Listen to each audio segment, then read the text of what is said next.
নেকি পেতে থাকলেন আপনি, কত বড় ফজিলত। আর এতে যে কত অসংখ্য নেকি আল্লাহ পাক রব্বুল আলামিনের পক্ষ থেকে আছে তো আল্লাহ ভালো জানেন। আবু মুসা আশআরী রাদিয়াল্লাহু তাআলা আনহু আরেকটি হাদিস বর্ণনা করেছেন ফজরের ফজিলতে, আন্না রাসূলুল্লাহ সাল্লাল্লাহু আলাইহি ওয়াসাল্লাম قال মান সাল্লাল বারদাইন দাখালাল জান্নাহ, মুত্তাফাকুন আলাইহি, বুখারী মুসলিম শরীফের হাদিস।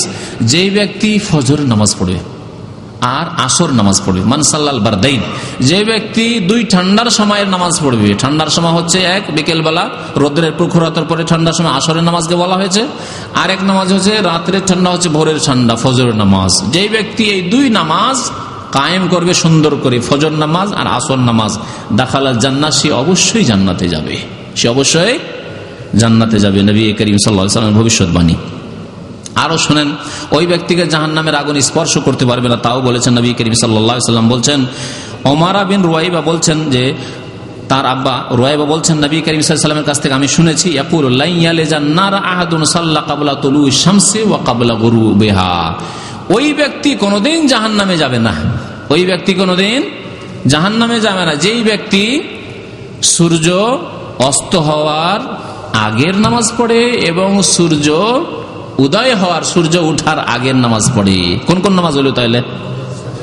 আসর নামাজ এবং ফজর নামাজ। বলছেন লা ইয়ালিজান নার আহাদুন, এমন ব্যক্তি কখনো জাহান্নামে যাবে না, লা ইয়ালিজা, কখনো যাবে না, এ না যে শুধু জাহান্নামে যাবে না কথা নাই, কখনো জাহান্নামে যাবে না, না প্রথমে না মধ্যখানে না শেষে, কোনদিন জাহান্নামে যাবে না। সাল্লা ক্বাবলা তুলুই শামস, সূর্য ওঠার আগে যে ব্যক্তি নামাজ পড়লো, ক্বাবলা গুরুবিহা, আর সূর্য ডুবার আগে যে ব্যক্তি নামাজ পড়লো, অর্থাৎ ফজর নামাজ এবং আসর নামাজ। এই হাদিসটি শোনাচ্ছিলেন বাসরা নামক শহরে। বাসরা শহর কোথায়? বর্ণনাকারী ইরাকের বাসরা শহরে এই হাদিসটি শোনাচ্ছিলেন। একজন বাসরার লোক তাকে বলে, আনতা সামিতা হাযা মিন রাসূলিল্লাহি সাল্লাল্লাহু আলাইহি ওয়াসাল্লাম, তুমি এই হাদিসটি আল্লাহর নবী থেকে স্বয়ং শুনেছো না কোনো মাধ্যম দিয়ে শুনে শুনে বলছো? হতে পারে যে বাড়াবাড়ি কথা, অতিরঞ্জন কথা, তাই জিজ্ঞাসা করছে সে তাগিদের জন্য। কালার নাম, সেই সাহাবী বলছেন হ্যাঁ অবশ্যই। কালার রাজুল ওয়া আনা আশহাদু, আর একজন লোক উঠে দাঁড়িয়ে গেল আর সাক্ষী দিচ্ছে, ওয়ানা আশহাদু, আমিও সাক্ষ্য প্রদান করছি, আন্নী সামিতুহু মিন রাসূলিল্লাহি সাল্লাল্লাহু আলাইহি ওয়াসাল্লাম, আমিও আল্লাহ রাসূল সাল্লাল্লাহু আলাইহি ওয়াসাল্লাম থেকে এই হাদিস শুনেছি যে ওই ব্যক্তি জাহান্নামে যাবে না যেই ব্যক্তি ফজর নামাজ পড়ে আর আসর নামাজ পড়ে। বলছেন সামিআতু উযনায়া ওয়া ওয়াহু কলবি, আমার দুই কানে শুনেছে আর আমার অন্তরে মুখস্থ রেখেছি। আল্লাহু আকবার।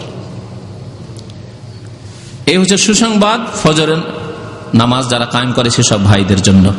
অন্ধকারে যারা নামাজ পড়তে যায়, যেসব ভাইরা অন্ধকারে নামাজ পড়তে, অন্ধকারের অজুহাতে অনেকে নামাজ পড়তে যান না গ্রামে গঞ্জে, নবী করিম সাল্লাল্লাহু আলাইহি ওয়াসাল্লাম তাদেরকে সুসংবাদ দিয়েছেন। আর অন্ধকারের নামাজ হচ্ছে দুইটি নামাজ, এশার নামাজ এবং ফজর নামাজ। ফজর নামাজ অন্ধকারই পড়াই সুন্নাত। আমাদের দেশের লোকেরা তো সূর্য উঠা মযহাবপন্থী গোঁড়ারা এই নামাজকে পিছাইতে পিছাইতে এমন জায়গায় নিয়ে গেছে যে সূর্য ওঠা 10 মিনিট 15 মিনিট আগে নামাজ পড়ে। কিন্তু নবী করিম সাল্লাল্লাহু আলাইহি ওয়াসাল্লাম অন্ধকারে ফজর নামাজ পড়তেন, ইউসাল্লি বিগালাস, ভোরের অন্ধকারে নামাজ পড়তেন, ফিরে আসতেন। সাহাবায়ে কেরাম রাস্তা অন্ধকার হয়ে থাকতো, সেই সময় নামাজ পড়ে ফিরে চলে আসতেন। তাহলে আউয়াল ওয়াক্তে ফজর নামাজ পড়তে হবে, এটি হচ্ছে নবী করিম সাল্লাল্লাহু আলাইহি ওয়াসাল্লামের সুন্নাত। নবী করিম সাল্লাল্লাহু আলাইহি ওয়াসাল্লাম কি সুসংবাদ দিয়েছেন? বাশশিরিল মাশাইনা ফি যুলামি বিন-নূরি তামি ইলা ইয়াউমিল কিয়ামাহ, বাশশিরিল মাশাইনা ফি যুলামি ইলাল মাসাজিদ বিন-নূরি তামি ইয়াউমাল কিয়ামাহ। তিরমিজি শরীফের হাদিস।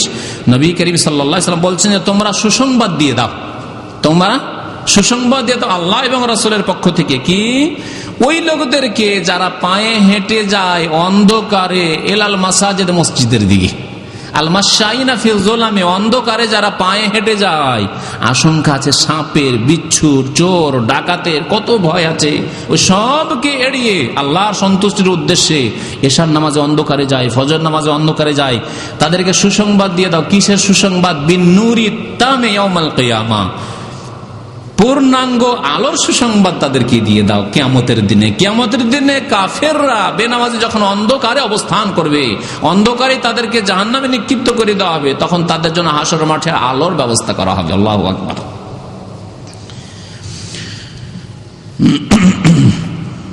ফজর নামাজ সম্পর্কে আরো কিছু বিধিবিধান রয়েছে। ফজর নামাজের তেলাওয়াত, ফজর নামাজের তেলাওয়াত কেমন হইতে হবে? সংক্ষেপে, ঘুমের সময় মানুষের ঘুম চেপে আছে, সুতরাং তাড়াতাড়ি করে নামাজটা ছেড়ে দাও, এরকম নামাজ। এই সূরা দ্বিতীয় রাকাতে পুরা সূরা পড়তেন, সূরার কিছু অংশ না, আজকাল যেমন ইমামদের অভ্যাস 2-4টা আয়াত পড়ে নিল, 10টা 5টা আয়াত পড়ে নিল বা শুয়ে গেল, না, পুরো সূরা শেষ করতেন। আর একজন ভাই কোরআনটা বের করেন আর দেখেন কতটি আয়াত রয়েছে, দুটো মিলিয়ে 60টির বেশি আয়াত রয়েছে। দেখেন একজন খুলে, এই যে কোরআন আছে এখানে। আর সূরা সিজদা আলিফ লাম মিম তানজিলুল কিতাবে লা রাইবা ফীহি মির রাব্বিল আলামিন, আলিফ লাম মিম তানজিলুল কিতাবে লা রাইবা ফীহি মির রাব্বিল আলামিন, যাতে একটি সিজদাও রয়েছে, মধ্যখানে সিজদা দিয়ে ইমাম মুক্তাদি সবাই সিজদা আবার উঠবেন, দিয়ে পুরো সূরা পুরো করবেন। নবী করিম সাল্লাল্লাহু আলাইহি ওয়াসাল্লাম তাই বলছেন।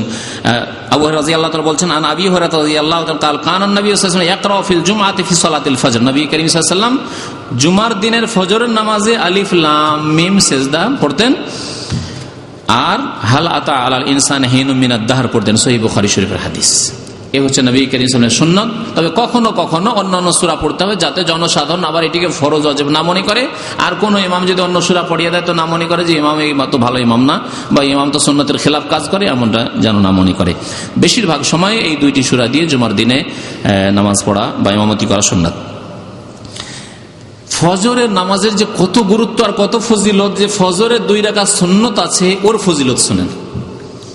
মুসলিম শরীফের হাদিস, মা আয়েশা রাদিয়াল্লাহু তাআলা আনহা বর্ণনা করেছেন যে নবী করিম সাল্লাল্লাহু আলাইহি ওয়াসাল্লাম ইরশাদ করেছেন, রাকাতাল ফজরে খায়রুম মিনাদ দুনিয়া ওয়া মা ফিহা। ফজরের 2 রাকাত সুন্নত, ফজরের ফরজ নামাজের তো নেকি আছে, কিন্তু ফজরের 2 রাকাত সুন্নতের নেকি, সুন্নতের সওয়াব। বলছেন রাকাত আল ফজরে, ফজরের 2 রাকাত সুন্নাতের সওয়াব কেমন, খায়রুম মিনাদ দুনিয়া ওয়া ফিহা, পৃথিবী এবং পৃথিবীতে যা কিছু আছে, সারা পৃথিবীতে কত কি আছে চিন্তা করুন তো দেখি। কত মূল্যবান বস্তু আছে, কত মূল্যবান খনিজ সম্পদ আছে, তেল আছে, পেট্রোল আছে, সোনা আছে, চাঁদি আছে, হীরা মণি মুক্তা, আর কত কি যে আছে, আর কত যে ধন দৌলত আর ব্যাংক ব্যালেন্স, মানুষের ব্যাংকে টাকা পয়সা আছে, আর বাড়িতে টাকা পয়সা আছে, আর জমি জায়গা আছে, আর সম্পদ আছে, অট্টালিকা আছে, কত যে মূল্যবান জিনিস পৃথিবীতে আছে। সমস্ত কিছুকে একদিকে রাখেন, আর ফজরের 2 রাকাত সুন্নাত, মাত্র 2 রাকাত সুন্নাত, সূরা কাফিরুন প্রথম রাকাতে, দ্বিতীয় রাকাতে সূরা ইখলাস পড়লেন, আর হালকা নামাজ পড়তে বলেছেন নবী করিম সাল্লাল্লাহু আলাইহি ওয়াসাল্লাম। এই 2 রাকাতকে একদিকে রাখেন, খায়রুম মিনাদ দুনিয়া মা ফিহা, পৃথিবীর সমস্ত ধন সম্পদ একদিকে, আর এই 2 রাকাত নামাজ তার চাইতে উত্তম, খায়রুম মিনাদ দুনিয়া মা ফিহা। মাত্র 2 রাকাত নামাজ, সুন্নত নামাজ ফজরের। তাহলে ফজরের ফরজ নামাজ কত ফজিলত রাখে।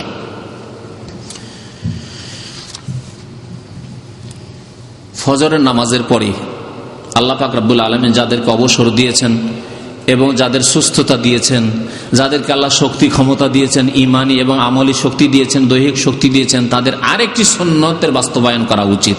তা হচ্ছে ফজরের নামাজের পরে আপনি আপনার জায়নামাজে, মসজিদে, মুসাল্লায় যেখানে নামাজ পড়েন সেখানে বসে যান, আর আল্লাহর জিকির আজকার করতে থাকেন, একা একা আল্লাহর জিকির আজকার করতে থাকেন।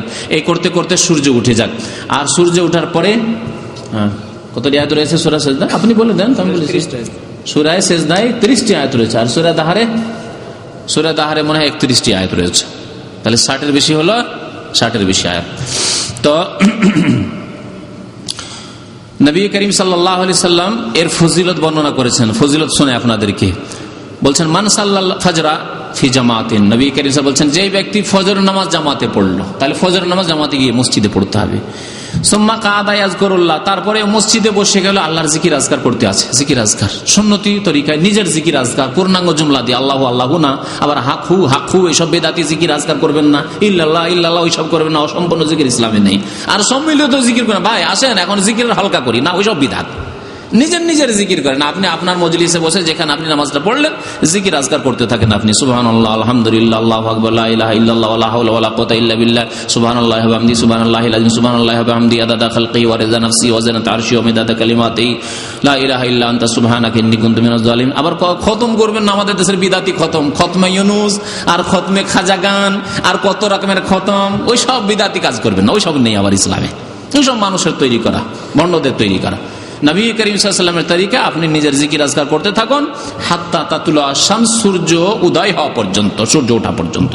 সুম্মা সাল্লা রাকাতান, যখন সূর্য উঠে গেল তখন 2 রাকাত নামাজ পড়েন, 2 রাকাত নামাজ পড়ে। এই নামাজের নাম কি জানেন? সালাতুল ইশরাক, ইশরাকের নামাজ। ইশরাক মানে সূর্য উদয় হওয়া, সূর্য ওঠা। হ্যাঁ, এই জন্য মাশরিক, পূর্ব দিককে মাশরিক বলা হয়। মাশরিক মানে ওখানে সূর্য উঠেছে, এই জন্য ওটাকে মাশরিক বলা হয়। তো ইশরাকের নামাজ পড়লেন, তাহলে কি ফজিলত পাবেন? সওয়াব, কানা কা আজরে হাজ্জাতিন ওয়া উমরাতিন। তাহলে সেই ব্যক্তি 2 রাকাত নামাজ পড়ে হজের নেকি পেল, শুধু হজের না, আর কিসের? উমরারও নেকি পেল। কাল, তারপরে বলছেন কালা রাসূলুল্লাহ সাল্লাল্লাহু আলাইহি ওয়াসাল্লাম, রাসূলুল্লাহ আরো তাগিদ করে বলছেন তাম্মাতিন তাম্মাতিন তাম্মাতিন, এমন মনে করবে না যে না কিছু হয়তো পেলো, কিছু হজের নেকি পেলো, কিছু উমরার নেকি পেলো, না পুরা হজের পুরা উমরার পুরা হজের পুরা উমরার নেকি পেলো। নবী করিম সাল্লাল্লাহু আলাইহি ওয়াসাল্লাম 3 বার করে তাম্মাতিন তাম্মাতিন তাম্মাতিন। আল্লাহু আকবার। 2 রাকাত নামাজ পড়লেন ইশরাকের নামাজ। আল্লাহ পাক যাদেরকে সুযোগ দিয়েছেন, হয়তো সকাল 8টায় 9টি ডিউটি, বা রাত্রে আপনি রাত 9টার মধ্যে ঘুমিয়ে যেতে পারেন, 10টার মধ্যে ঘুমিয়ে যেতে পারেন, অসুবিধা আছে, ফজর পর বসে থাকতে অসুবিধা নেই। কিন্তু একজন মানুষ যদি রাত 12টায় ঘুমায়, ফজর পড়লো, তারপরে যে বসে থাকা হয় তার জন্য কষ্টকর, তাহলে এই ফজিলত হয়তো হাসিল করতে পারবেন না। কিন্তু মাঝে মাঝে শুক্রবারের দিন করেন, শুক্রবারের দিন যথেষ্ট সময় আছে, সকালবেলাতে ফিরে আছেন, আপনি যদি সূর্য ওঠার পরে সকাল 5টায় গিয়ে ঘুমান, অসুবিধা কিছু আছে কি?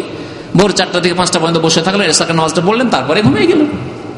তো এই আমলগুলি করলে আপনার মক্কাও যেতে হলো না, হজও করতে হলো না, উমরাও করতে হলো না, আপনি নফল হজ আর নফল উমরার সওয়াব পাচ্ছেন। আপনি যেতে পারছেন না, অনেক ভাইরা আছেন ডিউটির কারণে মালিক অনুমতি দেয় না, বা আপনার ডিউটি এমন যে আপনি যেতেও পারেন না, ব্যবসা আপনার এমন যে ছেড়ে যেতেও পারেন না হজ উমরায় ঘন ঘন। আপনি যদি সপ্তাহে একদিন এই কাজটা করেন, প্রত্যেক সপ্তাহে আপনার উমরা, প্রত্যেক সপ্তাহে বুধবারের গাড়িতে না গিয়ে এত হয়রান না হয়ে আর আপনার অনেক লস না করে এই সওয়াব দিয়ে অনেক সওয়াব হাসিল হয়ে গেল। তার মানে এই না যে আপনি যাবেন না, মাঝে মাঝে যান, কিন্তু এই সওয়াবও করেন। বাড়িতে বসে বসে হজ উমরার সওয়াব হাসিল করেন, বাড়িতে বসে বসে হজ উমরার আপনি সওয়াব হাসিল করেন নিজের মসজিদে এই সময়টুকু বসে। নবী করিম সাল্লাল্লাহু আলাইহি ওয়াসাল্লামের সুন্নাত। এই হাদিসটি তিরমিজির হাদিস, হাদিসটি হাসান। জাবের বিন সামরা রাদিয়াল্লাহু তাআলা আনহু বর্ণনা করেছেন নবী সাল্লাল্লাহু আলাইহি ওয়াসাল্লামের আমল, কানা নবী সাল্লাল্লাহু আলাইহি ওয়াসাল্লাম ইযা সাল্লাল ফজর তারাব্বা ফি মাজলিসিহি। নবী করিম সাল্লাল্লাহু আলাইহি ওয়াসাল্লাম ফজর নামাজ পড়ার পরে তার নামাজের জায়গায় মুসাল্লায় যেখানে ইমামতি করতেন সেখানেই বসে যেতেন। তারাব্বা ফি মাজলিসিহি, 4 জানু হয়ে বসে যেতেন। 4 জানু শব্দটি আমাদের দেশের ফিকহার কিতাবাতে পড়েছেন, তার মানে যেমন নামাজে বসেন ওইভাবে বসে যেতেন। হাত্তা তাতুলা শামসু হাসানা, যতক্ষণ পর্যন্ত সূর্য ভালোভাবে উদয় না হয়ে যায়, সূর্য উদয় হওয়া পর্যন্ত বসে থাকতেন, তারপর 2 রাকাত নামাজ পড়ে যেতেন। আবু দাউদের হাদিস। আসরের নামাজের গুরুত্ব সম্পর্কে 2-1টি হাদিস শোনায়। নবী করিম সাল্লাল্লাহু আলাইহি ওয়াসাল্লাম থেকে বুরাইদা রাদিয়াল্লাহু তাআলা আনহু বর্ণনা করেছেন, ক্বালা রাসূলুল্লাহ সাল্লাল্লাহু আলাইহি ওয়াসাল্লাম, আল্লাহ রাসূল বলেছেন, মান তারাকা সালাতাল আসরি ফাকাদ হাবিতা আমালুহু, কেউ যদি আসরের নামাজ ছেড়ে দেয়, হাটে গিয়েছে কুরবানির গরু কিনতে, আমাদের দেশে আমি ছোটকাল থেকে দেখে এসেছি, কুরবানির গরু কিনতে গিয়ে অধিকাংশ কুরবানি করেনেওয়ালা লোকের আসরের নামাজই পড়ে না, কারণ ওই সময় হচ্ছে গরুর হাট, জমজমাট হাট।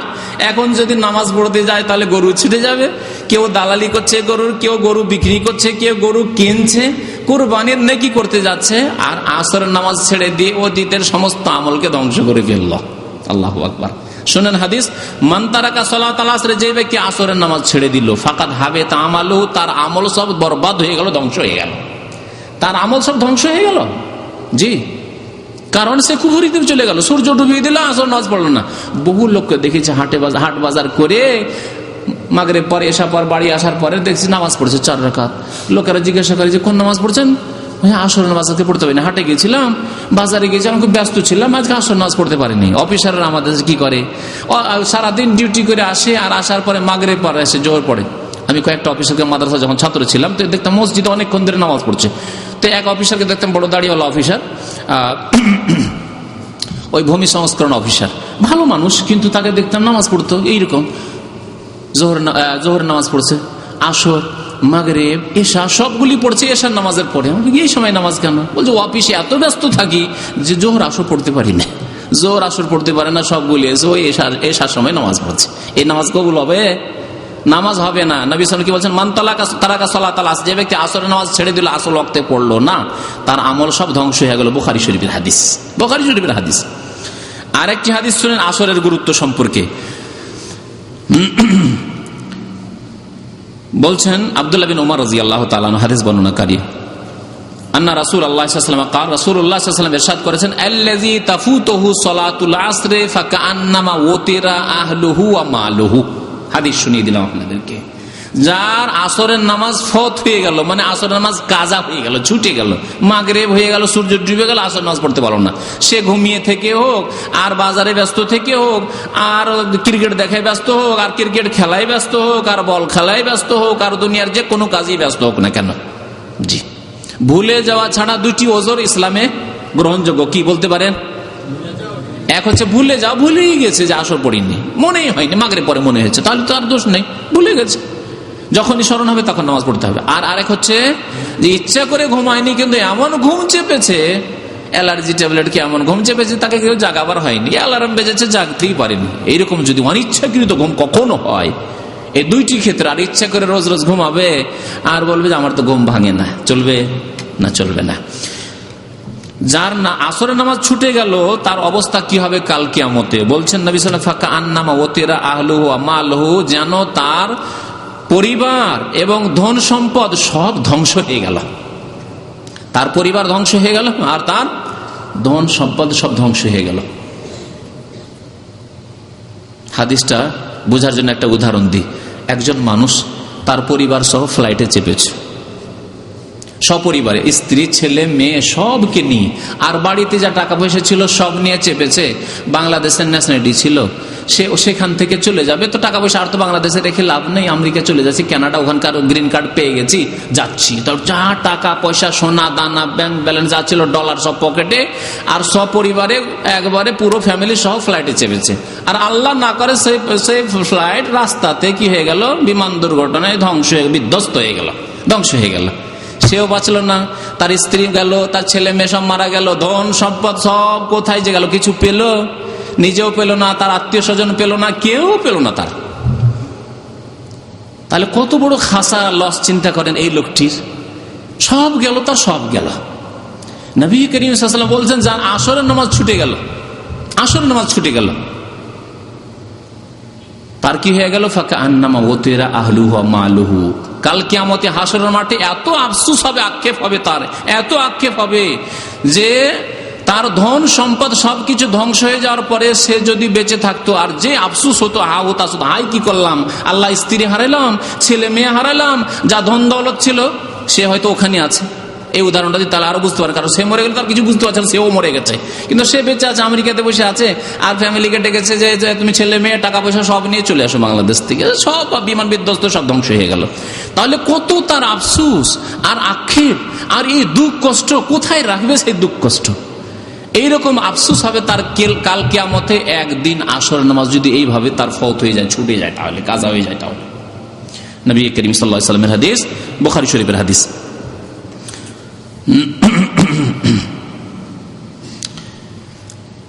আর একটি হাদিস শুনে আব্দুল্লাহ বিন মাসউদ রাদিয়াল্লাহু তাআলা আনহু, সাহাবীর হাদিস, তিনি বলছেন, মান সাররাহু আন ইয়ালকাল্লাহ গাদাম মুসলিমান, কোন ব্যক্তি যদি ইচ্ছা করে, তাকে ভালো লাগে যে আল্লাহর সাথে কালকে মুসলমান হয়ে সাক্ষাৎ করব।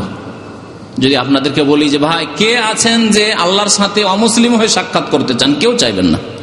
যে বেনামাজি সেও বলবে না যে আমি আল্লাহর কাছে অমুসলিম হয়ে সাক্ষাৎ করতে চাই, হিন্দু হয়ে সাক্ষাৎ করতে চাই, আমি ইহুদি খ্রিস্টান হয়ে সাক্ষাৎ করতে চাই, কথা বলবে না। বলবে কি? কেউ বলবে না।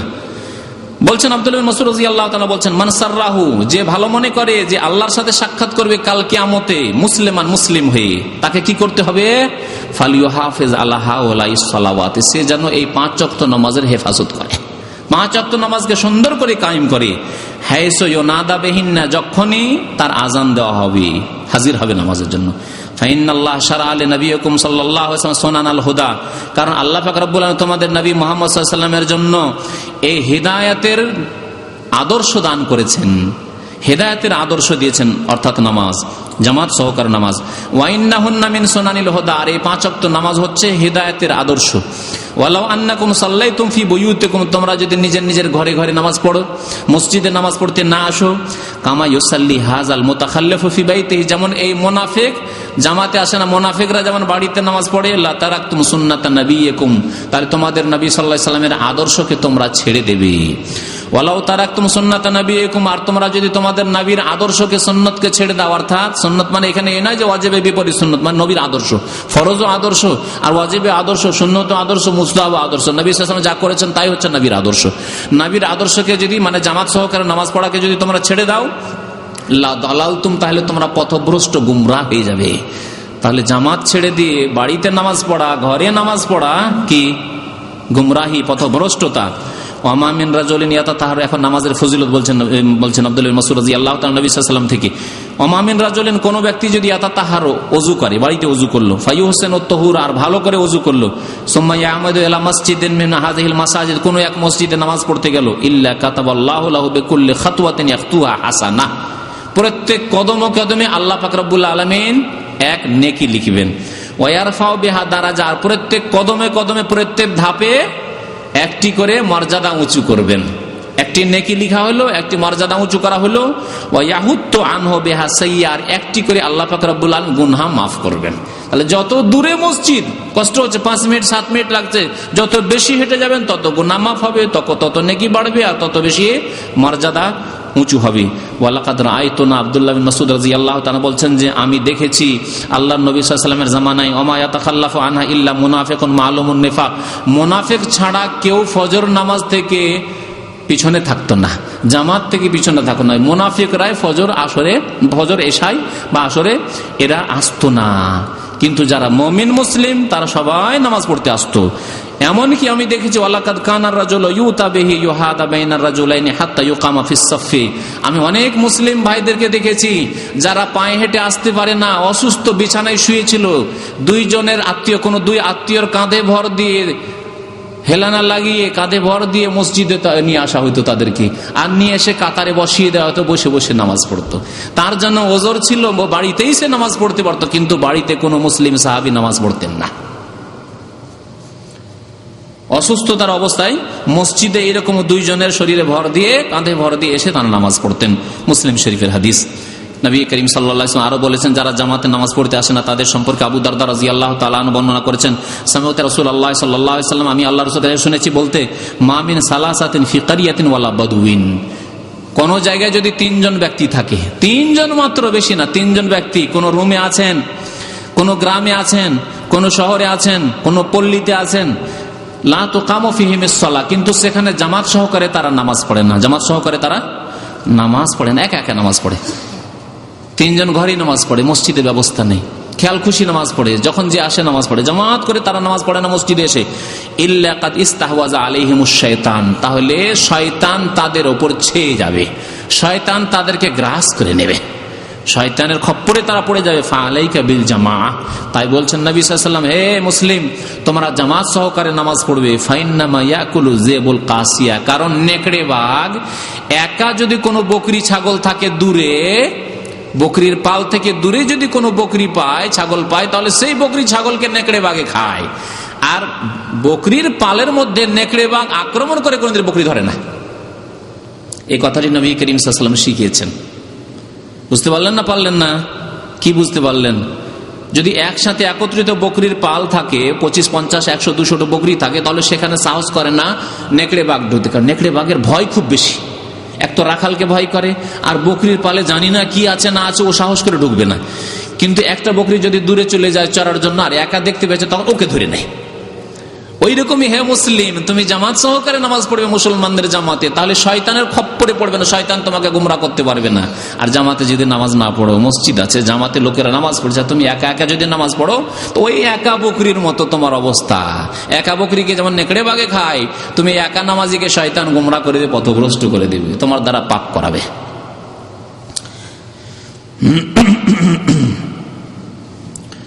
একটি হাদিস আর শোনাবো নবী করিম সাল্লাল্লাহু আলাইহি ওয়াসাল্লামের নামাজ সম্পর্কে ভবিষ্যৎবাণী। আবু উমামা বাহিলি রাদিয়াল্লাহু তাআলা আনহু বর্ণনা করেছেন, হাদিসটি মুসনাদ আহমদের। বলছেন, ইসলাম প্রথম দিকে দুর্বল ছিল, তাই না? অন্য হাদিসের কথা বলছি। তারপরে শক্তিশালী হয়েছে ইসলাম সাহাবায়ে কেরামদের যুগে। তারপর ধীরে ধীরে ইসলাম দুর্বল হইতে, মুসলিমরা দুর্বল হইতে লাগবে। দুর্বল যখন হবে, তখন ইসলামের এক একটি বিধান নষ্ট করবে, তারা এক একটি করে নষ্ট করবে। নষ্ট করতে করতে করতে করতে একেবারে সব নষ্ট করে দিবে। প্রথম কি নষ্ট হবে? 2টি জিনিস উল্লেখ করেছেন নবী করিম সাল্লাল্লাহু আলাইহি ওয়াসাল্লাম। বলছেন, লায়ন কাযান্না ওরাল ইসলামে উরওয়াতান, ইসলামের বিধিবিধানগুলি, ইসলামের হুকুম আহকামগুলিকে নষ্ট করবে মুসলিমরা, একটা করে উঠাবে, একটা করে ছাড়বে। যাকাত দেওয়া ছুটে যাবে, রোজা রাখাতে শিথিলতা শুরু হবে, হজে শিথিলতা শুরু হবে, এইভাবে পর্দা বেহায়া বেপর্দা হতে লাগবে। এই করে এক একটা করে বিধান উঠতে লাগবে। ফাকুল্লামা ইনতাকাযাত উরওয়াতুন তাশাব্বাসান নাসু বিল্লাতি তালিহা, এক একটি করে উঠে যাবে, বাকিগুলো থাকবে। আর একটা উঠে যাবে, আর বাকিগুলো থাকবে, আর একটা উঠে যাবে ইসলামের বিধান, আর একটা থাকবে। এই করে ধীরে ধীরে উঠতে উঠতে সবগুলি উঠে যাবে। সর্বপ্রথম যে বিধানটি মুসলিম সমাজ থেকে উঠে যাবে, মুসলিম দেশ থেকে উঠে যাবে, তা কি বলছেন? ওয়া উলাহুন্না নাকদান আল হুকম। সর্বপ্রথম যে বিধানটি মুসলিম দেশগুলি থেকে, মুসলিম সমাজ থেকে উঠে যাবে, সেটা হচ্ছে ইসলামী আইনের বাস্তবায়ন। ভালো করে শুনে রাখেন, ইসলামী আইনের বাস্তবায়ন। আজকে পৃথিবীতে কতটি দেশ আছে মুসলিম দেশ? 57টি দেশ আছে। এই 57টি দেশের এই সৌদি আরব ছাড়া ইসলামী আইনের বাস্তবায়ন কোন দেশে নেই। তাহলে দেখলেন নবী করিম সাল্লাল্লাহু আলাইহি ওয়াসাল্লাম ভবিষ্যৎবাণী যে ইসলামের বিধানগুলি একটা একটা করে উঠতে উঠতে সবগুলি উঠে যাবে, আর সর্বপ্রথম উঠবে ইসলামী আইনের বাস্তবায়ন। ইসলামী আইনের বাস্তবায়ন শেষ, তারপরে তখন বেহায়া বেপরদা। ইসলামী আইনের বাস্তবায়ন থাকলে বেহায়া বেপরদা হওয়ার সাহস করতো না। তাহলে চুরি করার, জেনা করার সাহস করে কেন? চুরি করলে পরে হাত কাটা যাবে, জেনা করলে সংসার করা হবে বিবাহিত হলে, বা তার ইসলামিক যে দণ্ডবিধি আছে তা কায়েম করা হবে। মদ খেলে তার ইসলামী দণ্ডবিধি কায়েম হবে। যদি ডাকাতি করে তাহলে তাকে হত্যা করা হবে। যদি কাউকে খুন করে তাহলে তাকে খুন করা হবে, কেসাস না হবে। ইসলামী আইনের বাস্তবায়ন যখন মুসলিম দেশগুলিতে উঠে গেল, তখন অহরহ খুন হতে আছে, জেনা হতে আছে, চুরি ডাকাতি হতে আছে, কোনো শাস্তি নেই। 6 মাস 1 বছর জেল হলো, আবার জামানতে ফিরে চলে আসলো, আরামসে বসে আছে। ঠিক কিনা বলেন? মানব রচিত বিধানেই হচ্ছে। তাহলে সর্বপ্রথম মুসলিম সমাজ থেকে যেটা উঠে যাবে সেটা হচ্ছে ইসলামী আইনের বাস্তবায়ন। ইসলামী আইনকে দূরে সরিয়ে দেবে। কোরআন শুধু মসজিদে, কোরআনী বিধানের কথা মসজিদে শুধু, বাস, মসজিদের বাইরে না, পার্লামেন্টে না, আর আদালতে না, আর কোর্ট কাছারিতে না, ওসবে না, অফিস আদালতে না, ইউনিভার্সিটি কলেজে না, ওই সব জায়গায় চলবে না। এটা হবে প্রথম। ও আখিরুহুন্না আসসালাহ। আর সর্বশেষ যে বিদায় নেবে, যে বিধানটি মুসলিম সমাজ থেকে, সেটি হচ্ছে নামাজ। সেটি হচ্ছে নামাজ। আজকে মুসলিম সমাজ থেকে নামাজ উঠে গেছে, আর নামাজের কত আগে ইসলামী আইনের বাস্তবায়ন উঠে গেছে। আল্লাহু আকবার। মুসলিমদের অবস্থা এই। ফজরের নামাজে উঠার জন্য আপনাকে ব্যবস্থা নিতে হবে। ফজরের নামাজ কায়েম করতে হলে আপনাকে কিছু ব্যবস্থা নিতে হবে। সেই ব্যবস্থাগুলি কি? কয়েকটি ব্যবস্থা আপনাকে সংক্ষেপে বলবো। প্রথম ব্যবস্থা হচ্ছে যে যত তাড়াতাড়ি সম্ভব এশা পরে আপনি ঘুমিয়ে যান। যত তাড়াতাড়ি সম্ভব এশা পরে আপনি ঘুমিয়ে যান। আপনার ফরজ ডিউটি আছে, ডিউটি করে তাড়াতাড়ি খেয়ে দিয়ে ঘুমিয়ে যান। টিভি দেখবেন বসে বসে, আর খাবেন, গল্প করবেন। এখন ডিউটিটা সারলাম, যায় বন্ধুদের সাথে একটু দেখা সাক্ষাৎ করে আসি, না, এগুলি কাজ করবেন না। আপনি যাই একটু গল্প গুজব করে আসি, একটু খেলা দেখি, একটু খবর শুনি, একটু পত্রিকা পড়ি, না, ওইসব করবেন না। তাড়াতাড়ি ঘুমিয়ে যান। এশার নামাজের পরে ডিউটি নেই, খেয়ে দিয়ে ঘুমিয়ে যান। ডিউটি আছে, ডিউটিটা শেষ করে এসে খেয়ে দিয়ে ঘুমিয়ে যান। আমাদের অনেক ভাইদের রাত 10টা পর্যন্ত ডিউটি, 10টা পর্যন্ত ডিউটি করেন, 10:30টার মধ্যে খাওয়া দাওয়া করে 10:30, 11টা, ম্যাক্সিমাম 11টার মধ্যে ঘুমিয়ে যান আপনি। তারপরে 4 ঘন্টা, আজকেও 4 ঘন্টা শুইতে পারবেন আপনি। 4.5 ঘন্টা শুয়েও জামাত পাবেন আপনি। ঠিক কিনা বলেন? একজন মানুষ 4 ঘন্টা শোয়ার পরে খুব সহজেই জাগতে পারে। 5 ঘন্টা শুলে তো যথেষ্ট এমনিতে জাগতে পারে। আমি নিজের কথা বলছি, 5 ঘন্টা একটানা যদি শুয়ে নি, সারাদিন না শুলে আর কোনো অসুবিধা নেই। কিন্তু 5 ঘন্টা না শুইতে পেলে অসুবিধা আছে। এটা মেডিকেলের কথা বলছি, আর এটা বাস্তব পরীক্ষার কথা বলছি। আমাকে এক ডাক্তার বলেছিল যে আপনি যে এরকম 2 ঘন্টা ঘুমাচ্ছেন, আবার জেগে যেতে হচ্ছে, তো অসুবিধা, স্বাস্থ্য খারাপ হয়ে যাবে। আসলে পরীক্ষা করে দেখলাম, কোনোদিন যদি সুযোগ পাই যে একটানা 5 ঘন্টা ঘুম দিয়েছি, যথেষ্ট আমার জন্য। আপনি যদি রাত 10:30টায় ঘুমাতে পারেন, তাহলে রাত 3টা পর্যন্ত বা 3:30 পর্যন্ত 5 ঘন্টা হয়ে গেল। 4 ঘন্টা ঘুমালে উঠা যায় খুব সহজে। 3 ঘন্টা ঘুমিয়ে আমরা উঠছি। আমি নিজের কথা বলছি, 3 ঘন্টা ঘুমিয়ে উঠছি, আলহামদুলিল্লাহ। তো যত তাড়াতাড়ি সম্ভব আপনাকে শুয়ে যেতে হবে। আর একটি কথা মনে রাখবেন, নামাজ পড়া, ফজর নামাজ পড়া কি ফরজ কিনা? ফরজ। একটি ইসলামিক বিধান হচ্ছে যে কোনো ফরজ আদায় করা যদি অন্য কোনো বস্তুর উপর নির্ভরশীল হয়, তো যার উপর নির্ভরশীল সেটিও ফরজ। একটা কায়দা বললাম, ফেকার কায়দা বললাম। কোনো একটি কাজ যদি কোনো কিছুর উপর নির্ভরশীল হয়, তাহলে যার উপর নির্ভরশীল সেটাই ফরজ, সেটাও তার হুকুম নেবে। যেমন আপনাকে বলি, গুনাহ থেকে বেঁচে থাকা কি ফরজ। তাহলে গুনাহ থেকে বেঁচে থাকার জন্য আপনার যদি বিবাহ করতে হয়, যে বিবাহ না করলে আর গুনাহ থেকে বাঁচতে পারছেন, আমার দ্বারা পাপ হয়ে যাচ্ছে, হস্তমৈথুন হয়ে যাচ্ছে, আমার দ্বারা অন্য অন্যায় হয়ে যাচ্ছে, নজর খারাপ হয়ে যাচ্ছে, তাহলে আপনার বিবাহ করা কি ফরজ। গুনাহ থেকে বাঁচা ফরজ। আর আপনি বিয়ে না করলে গুনাহ থেকে বাঁচতে পারছেন না, সেই জন্য আপনার বিয়ে করা ফরজ, এই ক্ষেত্রে ফরজ। ওই রকমই ফজর নামাজ পড়া ফরজ। তাহলে ফজরের নামাজ পড়া যখন ফরজ, তাহলে ফজর নামাজ পড়ার জন্য সাহায্যকারী হচ্ছে তাড়াতাড়ি ঘুমিয়ে যাওয়া। তাহলে তাড়াতাড়ি ঘুমিয়ে যাওয়াও আপনার জন্য কি ফরজ। জি, মাসলা মনে রাখবেন। বিনা ওজরে আপনি এদিক সেদিক করে সময় নষ্ট করবেন না। যেমন বললাম যে ডিউটি করা জরুরি, ডিউটি করে নিলেন, খেয়ে দিয়ে ঘুমিয়ে যান। 2 নম্বর উপায় হচ্ছে ফজর নামাজে উঠার রাত্রে অল্প করে খাওয়া। দিনেও অল্প খান, কিন্তু রাত্রে বিশেষ করে হালকা খাবার খাবেন।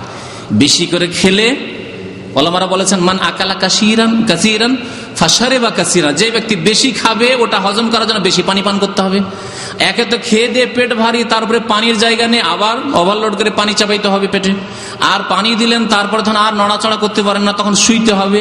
ফান্নামা কাসিরান, অল্প শুয়ে হবে না কেন, এই যে এত পানি আছে পেটে আর এত যে খানা, এই নিয়ে তো হালকা ঘুম না, খুব ভারী ঘুম আসবে। ফান্নামা কাসিরান, খুব বেশি বেশি ঘুমাবেন। ফাখাসেরা কাসিরান, বেশি বেশি ক্ষতিগ্রস্ত হবেন আপনি, আপনার ফজর জামাত চলবে। তাহলে খাবার আপনাকে হালকা খেতে হবে, হ্যাঁ, অল্প করে খান, আপনি পরিমাণ অল্প খান। অল্প খেলে সুস্থ থাকে, বেশি খেয়ে কেউ সুস্থ থাকে না। আজকাল মাশাআল্লাহ মানুষ শিক্ষিত হয়েছে, বুঝতে শিখেছে যে অল্প খান, একটু ঘন ঘন খান, আর বেশি করে একবার লোড করে না। আগের যুগে আমরা করতাম যে ভালো খাবার পেয়েছি রে, কালকে সকালে নাস্তার সময় রাত্রে আজকে খেয়ে নে, বিরিয়ানি পেয়েছি, এইরকম অনেকে করে। আজকালকার লোকের আর এরকম বেকুফি করবে না, কারণ আজকাল প্রেসারের রোগ, সুগারের রোগ, আর এই রোগ সেই রোগ, পেটের রোগ। সুতরাং মানুষ বুঝতে শিখেছে যে না, অল্প খেলে সুস্থ থাকবো। অল্প খান আপনি, অল্প খেলে তাড়াতাড়ি করে আপনি দেখেন রাত্রে রুটি খেয়েন, অথবা ভাত খেলে অল্প পরিমাণ ভাত খান, পেটটাকে হালকা করে 3 ভাগের 1 ভাগ খান, আর তারপরে ঘুমাবেন, তাড়াতাড়ি করতে পারবেন। আর পেট ভর্তি করে খেয়ে দিয়ে ঘুমান, আপনি জাগতে পারবেন না। 3 নম্বর উপায় হচ্ছে ফজরের নামাজে জাগার জন্য দিনে কিছু সময় শুয়ে নেবেন, বিশেষ করে জোহরের নামাজের পরে খেয়ে দিয়ে। দুপুরে খেয়ে দিয়ে শোয়া হচ্ছে সুন্নাত।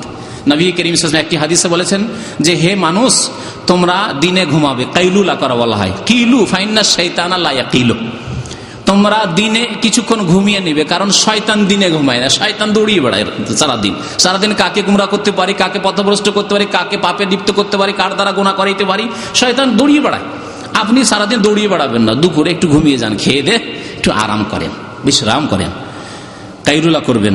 তাহলে দিনে যদি একটু ঘুমিয়ে নেন, তাহলে রাত্রে এত ক্লান্ত হয়ে ঘুম আসবে না, ঘুম আসলেও হালকা ঘুম আসবে। 3 নম্বর উপায় হলো। 4 নম্বর উপায় হচ্ছে যে আপনি অন্তরটাকে পরিষ্কার করে ঘুমাবেন শিরিক থেকে। কবর মাজার পূজার আমার গোস বাবা উদ্ধার করেন, আর পীর বাবা উদ্ধার করেন, আর আমাকে শাহজালাল বাবার দরবারে যেতে হবে, আট্টসি মাইজবান্ডারি যেতে হবে, ফুরফুরা বাবার কাছে যেতে হবে, পীর সাহেব আসছেন তার কাছে বয়াত নিতে যেতে হবে, ওই সব থেকে অন্তরকে পাক করেন, বিদাত থেকে, শিরিক থেকে, বিদাত থেকে অন্তরকে পাক করেন।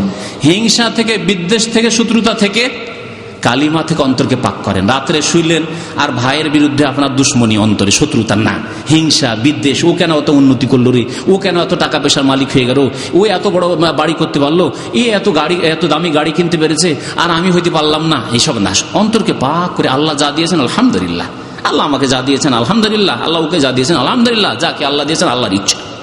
অন্তরটাকে পরিষ্কার করে ঘুমাইতে হবে। আর অন্তরকে পরিষ্কার করে ঘুমালে টেনশন হবে না, দুশ্চিন্তা হবে না।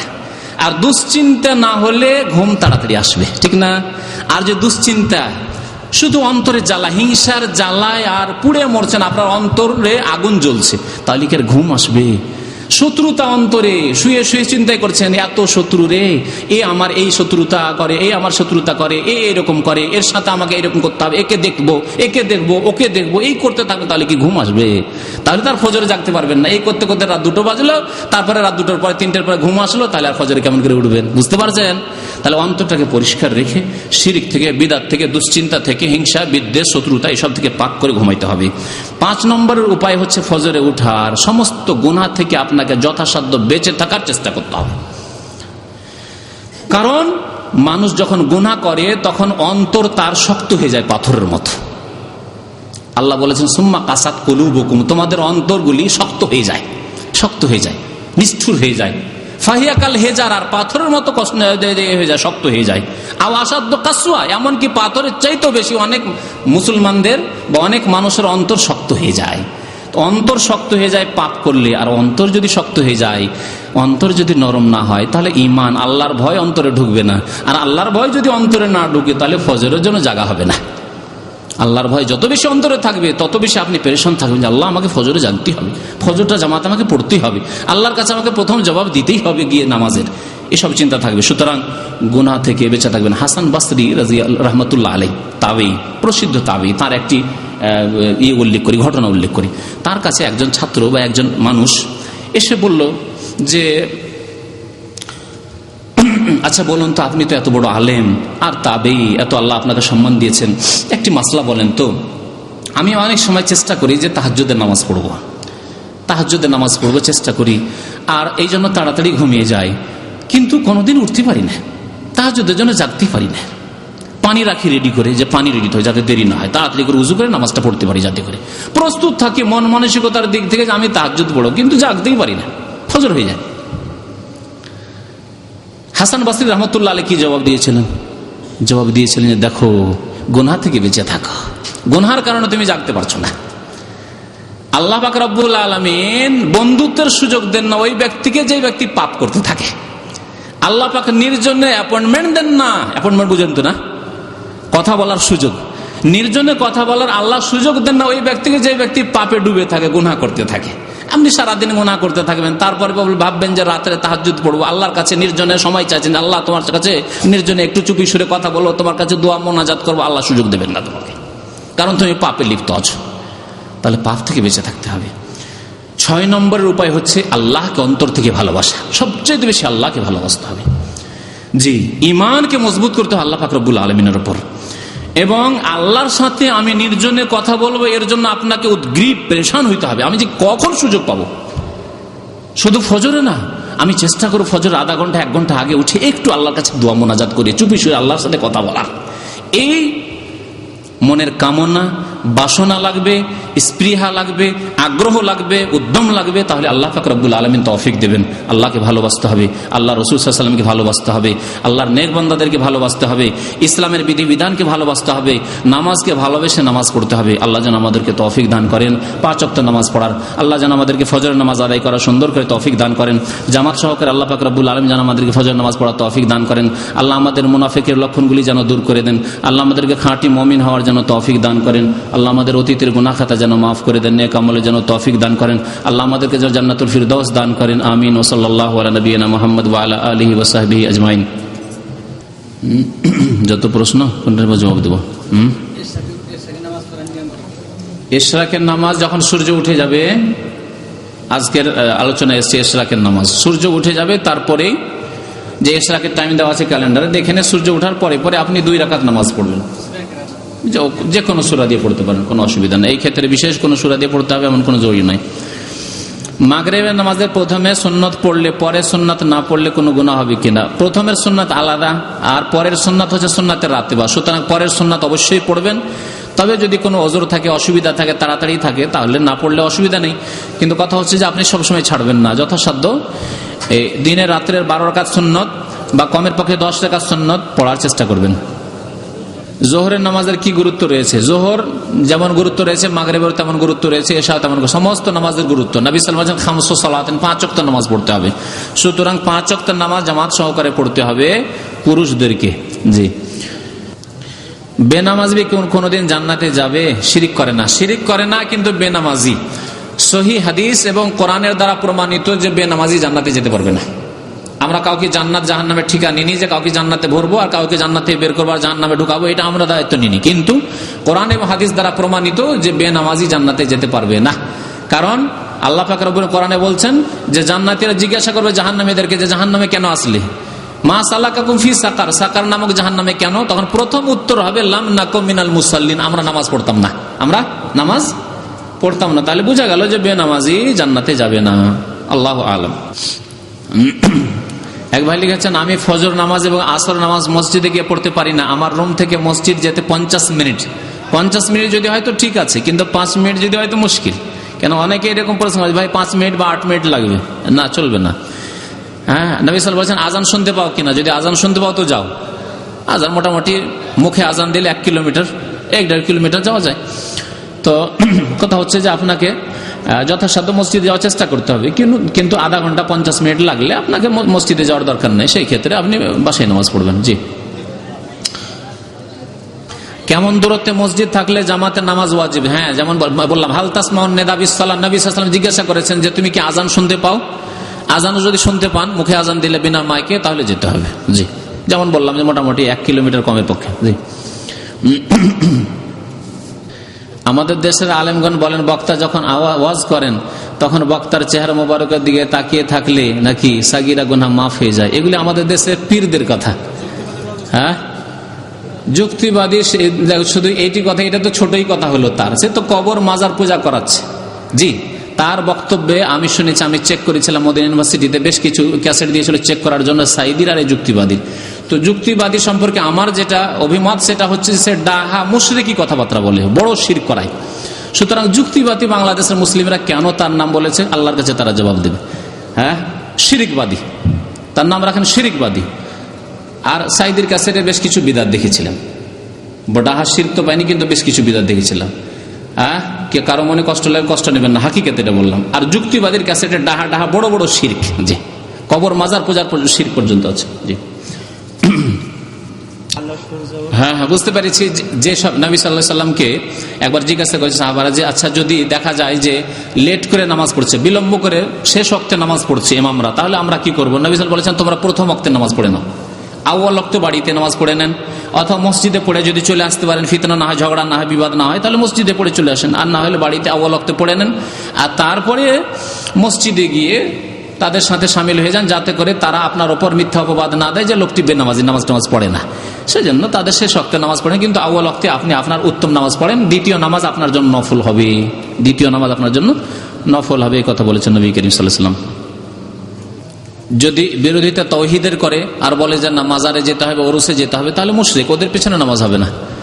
আর যদি বিরোধিতা এই করে যে না কিছু বিদআত তাদের মধ্যে আছে বা চায় না যে তারা আসলে এই সুন্নতগুলি পালন হোক, রফেদান করে নামাজ হোক, সহি নামাজ হোক, তারা ওই নিয়াত পড়া নামাজ পড়ে, তাহলে সেই বিদআতীদের পিছনে নামাজ হবে। সালামের জবাব দেয় না, সে গুনাহগার, আপনি গুনাহগার না। হ্যাঁ, আপনি গুনাহগার নন, সে গুনাহগার। তো কথা হচ্ছে যে যদি ছোট বেদাতি হয় তাহলে তার পিছনে নামাজ হবে, আর বড় বেদাতি যারা কবর মাজার পূজা করে, খাসি মোরগ জবাই করে, তাদের পিছনে নামাজ হবে না।